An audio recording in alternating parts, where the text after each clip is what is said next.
Pay attention. The area now known as Nigeria was called the Slave Coast up to 1870. This was the point at which the British had stopped slave trading and moved on to palm oil as their primary commodity out of Nigeria. One of the main suppliers of palm oil was the Benin Kingdom, and you have to watch my video on one of the greatest African kings most of you have never heard of, Oba Ovonramwen. This is an important story for me personally because I'm from that region, so they are my people, and his fight with the British Empire over palm oil is one of the greatest stories of African colonial history. Anyway, everyone wanted palm oil, and especially the British.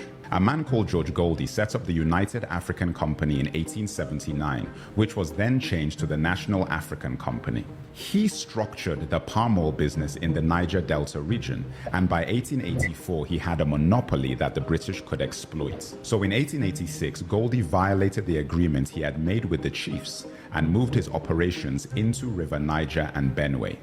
The company was also renamed to Royal Niger Company. Goldie tricked the chiefs into signing unfair trade deals, giving Goldie exclusive rights to export palm oil instead of what the chiefs thought would be free trade. These contracts were written in English, a language we didn't understand, and based on laws that were not our own. This is similar to the land negotiations done with Native Americans in what is now known as the United States of America, where deals were done via contracts in English with laws that had nothing to do with the Native Americans.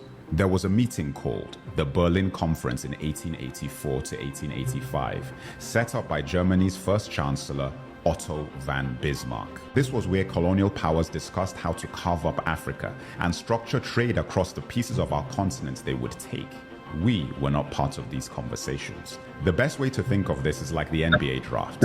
Guys were out there making bids between lunch breaks and spa sessions. At this conference, the kingdom of Opobo was given to Britain. When King Jaja of Opobo tried to export his own palm oil, he was accused of obstructing commerce and then exiled. How crazy is that? And on his way home in 1891, he was poisoned with a cup of tea. Guys, I couldn't make this stuff up. The Jaja of Opobo story made other chiefs wary of their deals with the British. King Koko of Nembe Brass was one of them. He tried to take down the Royal Niger Company and attacked the company headquarters in Akassa Bayelsa on January 29, 1895. King Koko captured 60 white men and lost 40 of his own soldiers.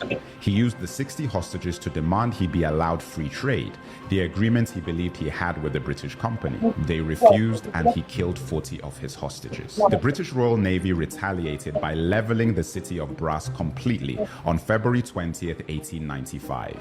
King Koko went into exile, and the British not only took control of the palm oil he once had, but also fined the people of his kingdom £500, as well as confiscating their weapons. Tragically, King Koko committed suicide in exile in 1898, after being branded an outlaw by the British company that had taken his kingdom, palm oil, and reputation. The Royal Niger Company sold its territory to the British government for £865,000 in the late 1800s.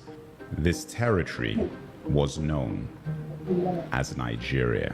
In 1914, the Southern Protectorate and Northern Protectorate was combined by Lord Lugard, and like that, the Royal Niger Company was rebranded as a country which would gain independence on October 1st, 1960.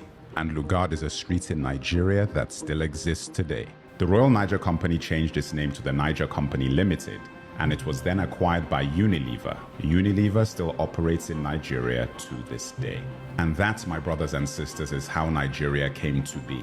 We have a long way to go to fix the country, but we won't ever have a hope and a solution to our problems if we don't know how they started. What I told you in this video is just a small part of the foundations that led to unrest, civil war, economic instability, and so forth. Remember, it's not about asking anyone else to fix this, or even wasting time blaming those we know caused and perpetuated it.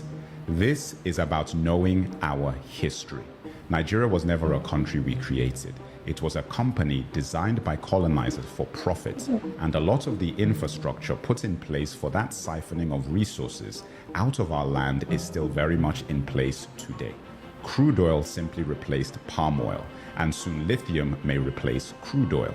Honestly, I feel angry not just for what happened to my ancestors, but for the fact that I wasn't taught about this in school in Nigeria, and that our children are not being taught about these things now. Every Nigerian should know